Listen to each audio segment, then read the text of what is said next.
Good afternoon, everyone. I hope you all are having a most blessed day. It's time for your daily Bible verse, and today we're going to read Psalm 34, verses 19 through 22. A righteous man may have many troubles, but the Lord delivers him from them all. He protects all his bones, not one of them will be broken. Evil will slay the wicked, the foes of the righteous will be condemned. The Lord redeems his servants. No one will be condemned who takes refuge in him. So, what this is saying here in Psalm 34, the Psalms are known as a comfort book and a book for strength. They provide both for us. They're a wonderful book when we feel we need one of those two things, or both of them. But what it's saying here, verse 19, a righteous man may have many troubles, and he will have troubles. Everybody that's in existence goes through troubles. But you see, there's a difference between a righteous man and an unrighteous man. A righteous person will go through those troubles. They'll have trials. They'll have tribulations. Jesus said we would. But he said to take heart that he's overcome the world. And here's the thing. When we have those troubles, we can put our confidence in God that he's going to get us through. We see that light at the end of the tunnel. That is, God's going to get us through. It may be a little bit of a distance off, we see it there, but at least we see, and we can be assured that he's going to get us through. Versus an unrighteous person that doesn't have the Lord in their life, they're going to have a more difficult time getting through their trials and tribulations. And, it's not that they won't get through, but it's going to be more difficult. And those trials and tribulations may have more of a lasting effect on them. And in future situations and for the rest of their life. Not that it doesn't with us either as Christians. Some things just kind of leave a lasting impression on us. But, the thing is, when bad things cause that impression on us, we just lean on the Lord. And know that we can get through it with him.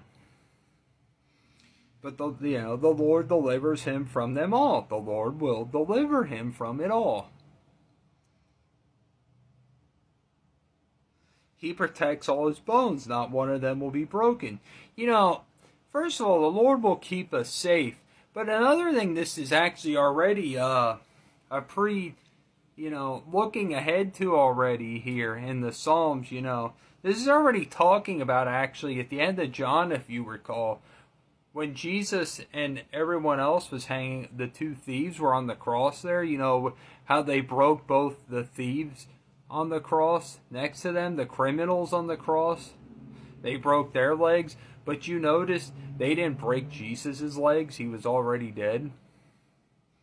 So this actually is already seeing a foreshadowing to that event. Just as Psalm 22 already is a foreshadowing of his crucifixion. It's interesting how you see that all through the Old Testament.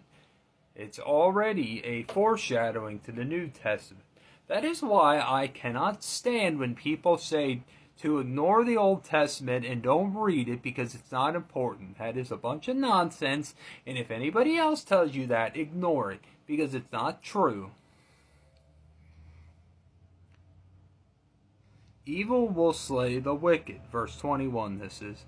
Evil will slay the wicked. Their own evil will slay them. Evil will never prevail. And yeah, maybe it seems like it now in these end times, but evil will not prevail. God is going to always take the victory no matter what. We'll triumph over it in the long run.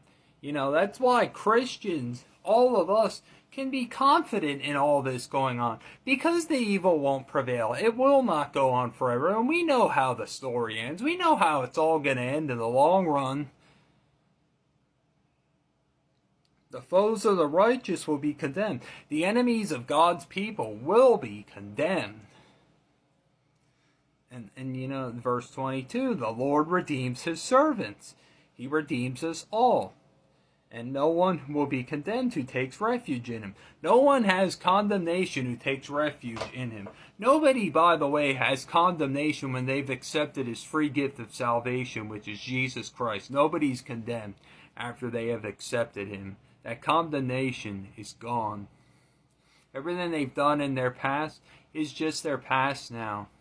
And the enemy likes to beat us all up, bring it up with us, sometimes make us regret and make us think, man, if I could go back and change it all. But no, you know what? That's all left in the past. You can't change the past, but you can change the future. Y'all have a great and blessed day. Jesus loves you. I do too, but not like he does. And I'll talk to you guys soon.